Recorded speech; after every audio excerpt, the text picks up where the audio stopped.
Halo, assalamualaikum warahmatullahi wabarakatuh. Apa kabarnya hari ini? Pastinya kalian dalam kondisi sehat dan kuat. Ya, pada kesempatan kali ini kita akan berjumpa kembali dalam pembelajaran PJOK. Sebelumnya, pernahkah kalian mengalami atau mengetahui kejadian-kejadian berikut ini?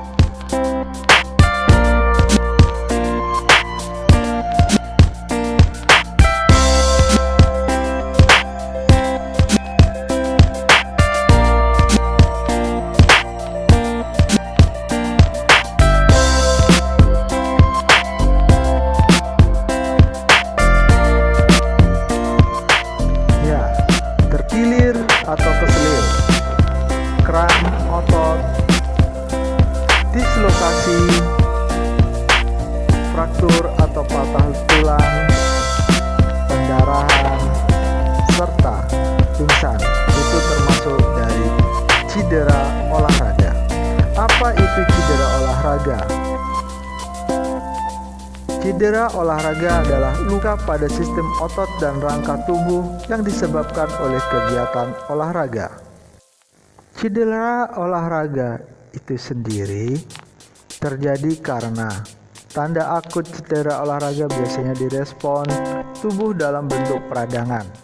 Tanda-tanda respon peradangan tubuh antara lain berupa nyeri disertai pembengkakan, warna kulit merah, peningkatan suhu, dan penurunan fungsi. Penyebab cedera olahraga yaitu pertama, karena metode latihan yang salah. Yang kedua, kelainan struktural. Yang ketiga, kelemahan otot, tendon, dan ligamen.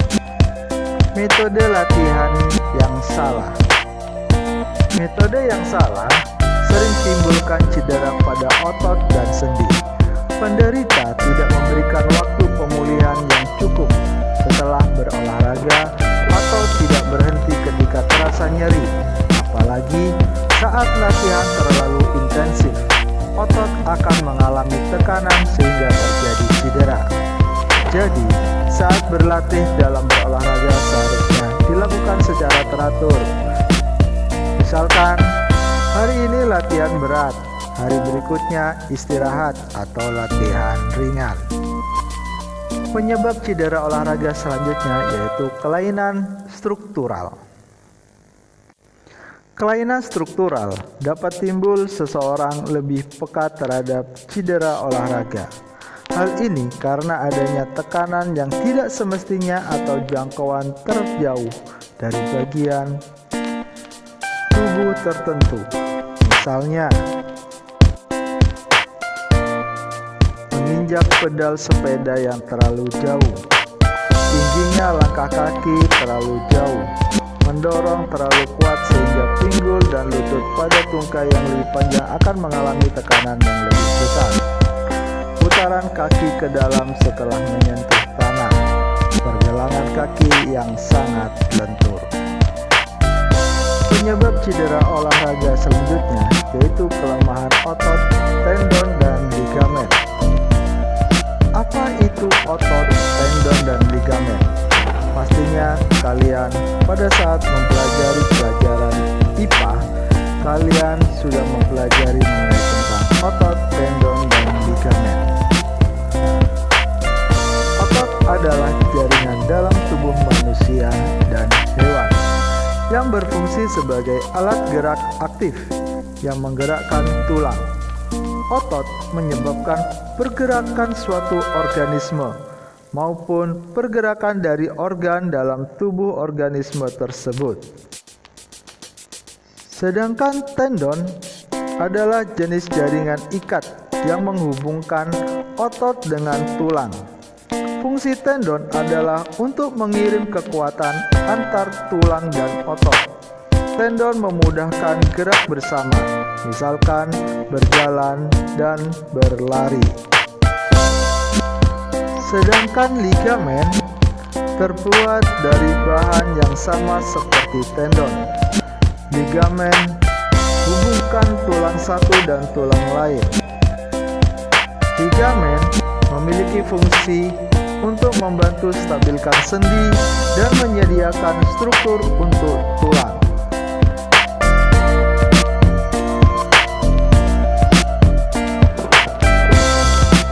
Otot, tendon, dan ligamen yang lemah dapat mengakibatkan cedera ketika mendapatkan pukulan langsung atau benturan yang berlebihan. Otot, tendon, dan ligamen dapat robek jika beban menekan lebih besar daripada kekuatan alaminya. Sendi lebih peka terhadap cedera jika otot dan ligamen penyokongnya lemah. Osteoporosis atau kerapuhan tulang akan memudahkan tulang mengalami fraktur atau patah tulang. Namun, bagaimana penanganan cedera pada olahraga? Pada umumnya, penanganan cedera pada olahraga yaitu menggunakan metode RICE. Apa itu RICE? R berupa rest, I yang berarti ice, C yang berarti compress, dan E yang berarti elevation. RICE pada penanganan cedera olahraga yang berarti istirahatkan. Jadi bagian tubuh yang mengalami cedera sebaiknya diistirahatkan untuk menghindari tekanan pada jaringan otot yang lebih keras lagi. ICE, jaringan otot, tendon, ligamen yang mengalami cedera diberi ICE agar peradangan pada jaringan tidak terlalu lebar. Sedangkan kompres, yaitu penekanan, di sini dilakukan penekanan menggunakan kain yang bersifat elastis, seperti perban atau spalk. Kegiatan ini bertujuan untuk mengurangi pembengkakan pada bagian yang cedera dan pergeseran pada struktural. Sedangkan elevation yaitu mengangkat atau meninggikan bagian cedera daripada jantung. Kegiatan ini bertujuan agar peredaran darah yang mengalir di bagian cedera tidak terlalu deras dan mengakibatkan peradangan yang lebih besar. Cedera yang seringkali muncul pada olahraga yaitu memar.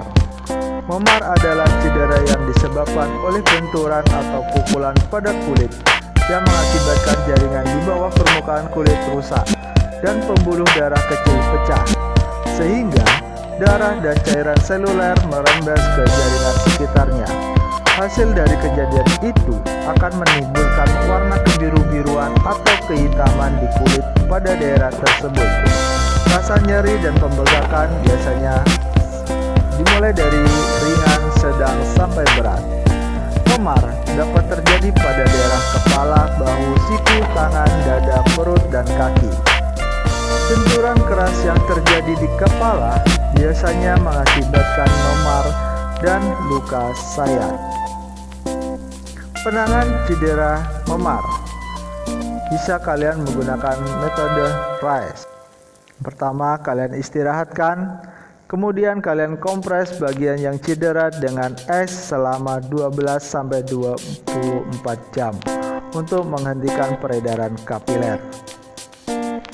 Kemudian istirahatkan untuk cegah cedera lebih lanjut dan percepatan pemulihan jaringan-jaringan lunak yang rusak. Hindari benturan di daerah yang cedera. Cedera pada olahraga yang sering kali muncul yaitu dislokasi. Dislokasi adalah terlepasnya sebuah sendi dari posisi yang seharusnya. Dislokasi pada atlet sering terjadi di daerah bahu, sendi panggul, atau paha. Dislokasi ini biasanya terjadi karena si atlet mengalami terpleset dari posisi yang sebenarnya, sehingga sendi tidak berfungsi sebagaimana semestinya dan menimbulkan rasa nyeri. Sendi yang pernah mengalami dislokasi, ligamen-ligamennya menjadi kendor. Sendi yang kendor akan mudah mengalami dislokasi kembali. Cara penanganan cedera dislokasi yaitu dapat dilakukan dengan cara menarik persendian yang bersangkutan pada sumbu memanjang. Diistirahatkan secara total dengan spalek pada jari-jari dan dibawa ke rumah sakit. Cedera olahraga yang selanjutnya yaitu fraktur atau patah tulang. Fraktur adalah suatu keadaan seseorang yang mengalami keretakan, pecah atau patah, baik pada tulang maupun tulang rawan. Patah tulang dibagi menjadi dua golongan, yaitu patah tulang kompleks, di mana tulang terputus sama sekali, dan patah tulang stres, di mana tulang retak tetapi tidak terpisah.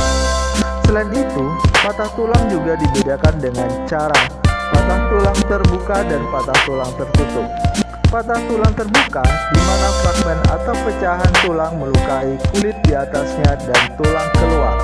Sedangkan patah tulang tertutup di mana fragmen atau pecahan tulang tidak menembus permukaan kulit. Gejala dari fraktur atau patah tulang: jari tidak dapat digerakkan, nyeri setempat dan makin bertambah bila digerakkan, hilangnya fungsi dari tulang tersebut, terdapat perubahan bentuk nyeri, tekanan, atau ketok. Jika kalian ingin menolong korban patah tulang, kalian harus memperhatikan beberapa hal sebagai berikut. Yang pertama, beri ruang untuk bernapas. Tetap tenang dan jangan panik. Bila ada pendarahan akibat luka, tutup dengan kain steril. Bila ada dugaan patah tulang, baringkan pada alas yang keras. Jangan diurut. Pasangkan bidai atau spalek lalu balut. Bawa ke rumah sakit terdekat untuk perawatan lebih lanjut. Cedera olahraga yang selanjutnya yaitu kram otot. Kram otot adalah kontraksi yang terus-menerus dialami oleh otot atau sekelompok otot terasa nyeri. Kram biasanya terjadi pada otot-otot perut, betis, paha belakang, dan telapak kaki. Kram otot dapat terjadi karena beberapa faktor, yaitu otot terlalu lelah saat berolahraga, kurang pemanasan atau warming up dan pendinginan, adanya gangguan sirkulasi pada darah menuju otot. Penanganan cedera kram otot secara umum, penanganan cederanya adalah seperti berikut: istirahatkan, berikan semprotan chlorethylene spray untuk hilangkan rasa nyeri yang bersifat lokal. Gosok dengan obat-obatan pemanas, tujuannya untuk melebarkan pembuluh darah sehingga aliran darah tidak terganggu saat kejang otot. Saat otot kejang, tahan otot pada kontraksi atau ujung sampai kram berhenti atau hilang. Nah, itu tadi adalah macam dari cedera olahraga dan bagaimana cara penanganannya. Intinya, jika kalian dalam berolahraga, jangan lupa melakukan pemanasan yang cukup dan melakukan gerakan pendinginan supaya tidak mengalami cedera.